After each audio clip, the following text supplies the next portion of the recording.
Ako po si Rhea Santos, kasama si Ivan Mayrina. Narito na ang mga unang balita.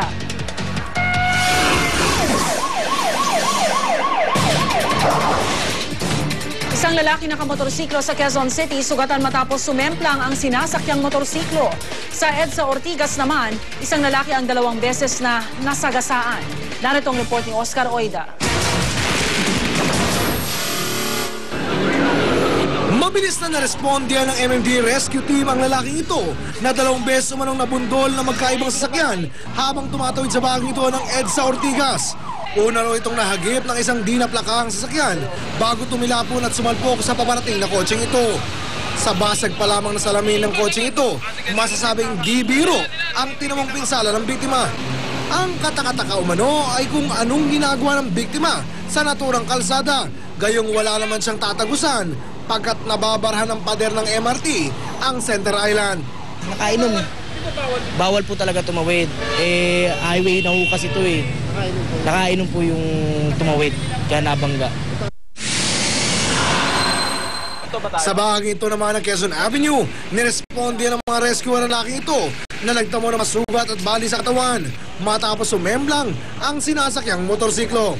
Ayon sa mga saksi, na out of balance daw ang motorsiklo ng biktima nang sumadsad sa Center Island.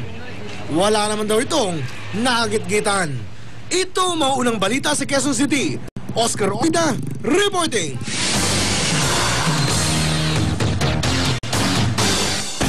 Pangulong Noynoy Aquino pinangunahan ng paggunita ng ika-114 na anibersaryo ng pagkamatay ng ating pambansang bayaning si Dr. Jose Rizal.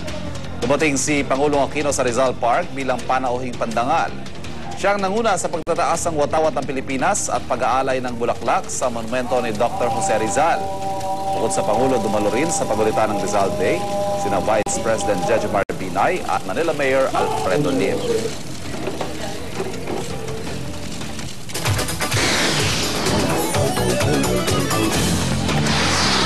Daang pasahero ng eroplano sa New York stranded ng 10 oras dahil sa matinding snow. Araw pa raw ang aabutin bago ma-rebook ang mga flight sa John F. Kennedy Airport dahil sa masamang panahon. Kaya naman ang mga pasahero kanya-kanyang diskarte na lang para makapagpahinga habang naghihintay ng flight. Aabot sa 20 pulgada ang kapal ng nyebe roon. Pahirapan pa rin ang biyahe ng mga sasakyan sa lansangan. Amazing balita! Mga kabayo ibinida sa Plaridel, Bulacan sa pagdiriwang ng Horse Festival. Daan-daang kabayong pumarada sa selebrasyon, karamihan sa mga ito may hila-hilang kalesa. Merong animoy magkakarera at meron ding listulang cowboy. Ipinarada rin ang imahe ni Santiago Apostol na sinasabing nakasakay sa kabayo ng makipaglaban noon. Lalo pa naging makulay ang pagdiriwang dahil sa mga street dancer na walang patid sa pag-inda. Para makatanggap ng mga pinakabagong balita via text, i-type lamang ang GMA News Space On at isend sa 4627. At yan ang mga unang balita sa umagang ito. Sa ngalan ni Igan Arnold Clavio, ako po si Ivan Mayrina.